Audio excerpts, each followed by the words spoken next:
jusqu'au. Nous allons parler d'une console très vieille, 2001. La Game Boy Advance. Bien le bonjour, c'est Ariel et aujourd'hui on se trouve pour une nouvelle vidéo. Oui, je le dis 2 fois dans cette vidéo.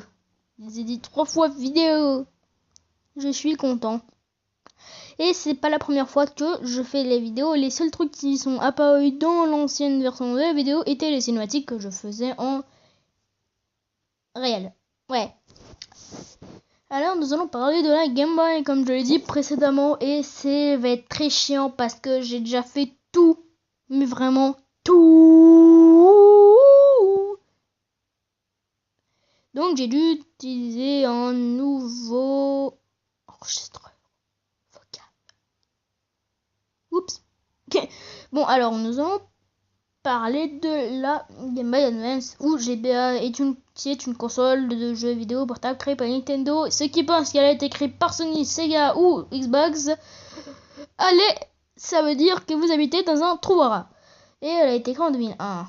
Elle dispose d'un écran de couleur et d'un processus 32 bits, ce qui faisait une sortie de la console la plus performante à son époque. Et franchement, il n'y avait pas de rétroéclairage, ce qui fait qu'en même temps, je vous ai un petit peu spoilé la fin.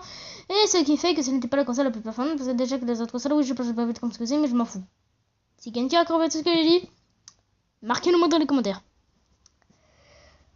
Mais nous allons pas parler de la sortie de la Game Boy SP ou de la Game Boy Micro, car c'est juste des dérivés de la Game Boy Advance, qui est elle-même un dérivé de la Game Boy Color, et de la Game Boy, qui est elle-même un dérivé de la Game Boy. Je me demande en fait où ils avaient l'inspiration, franchement, Nintendo, pour faire la Game Boy. Bon. Elle fut vendue. La date de sortie était le 21 mars 2000, 11 juin 2001 aux États-Unis, en Europe le 22 juin 2001 et on s'en fout du reste. La fin de la production le 31 janvier 2008. Et j'étais né à cette époque-là. Le média du cartouche de Game Boy Advance, Game Boy Color et Game Boy. Ouais. Et les jeux les plus vendus étaient les Pokémon de la 3e génération.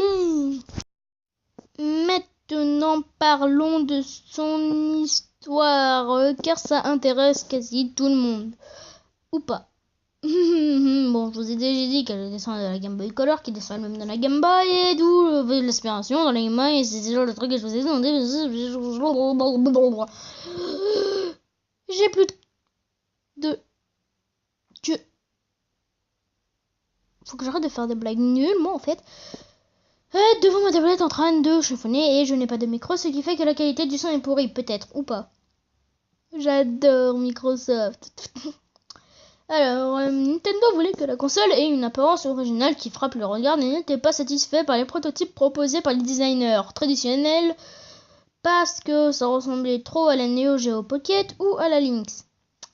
Avec quelle variation? Ouais. Voulant un regard neuf, Nintendo entra en contact avec Gwenaël Nicolas.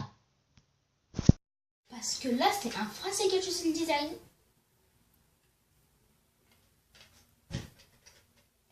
Et oui, c'est un Français qui a choisi le design de la Game Boy. Et il avait proposé, en fait c'était un designer, et il avait proposé une Game Boy qui avait en réalité une forme de fleur. Mais c'est l'apparence de ça qui se rapproche d'un panda. Ce qui est très bizarre. Après ça, nous allons parler du point fort de la Game Boy.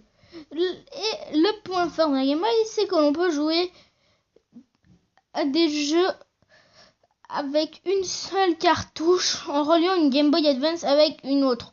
C'est-à-dire que vous pouvez vous faire une petite partie de quelconque jeu avec un pote qui a juste une Game Boy Advance. Ce qui est très bien. Mais son gros point faible, bien qu'il existe des accessoires pour compenser ce défaut, est l'absence de rétroéclairage. En gros, le rétroéclairage, c'est ce qui empêche de jouer au soleil et de rester planté chez vous. Et sans rétroéclairage, c'est l'inverse. Restez au soleil et quittez votre maison. C'est un peu le concept du Nintendo Switch. et d'une console de portable. Mais ça a été rattrapé avec la Game Boy Advance SP. Et un autre point faible est le rendu sonore de la console.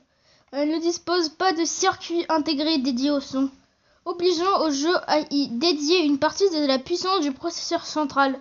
Cela dit, une grande partie de la qualité sonore et musicale des jeux sont encore des ressorts du compositeur. Et selon les jeux, des capacités plus faibles sont compétents au niveau variable. Ah bah voilà, c'est la fin. Rendez-vous ce soir pour un Zelda. J'espère que ça vous a plu, c'était Céréales. Et aussi, moi de vie, ma faute, c'est que je filme avec une tablette. Les caméras ici. Je vous dis à la prochaine.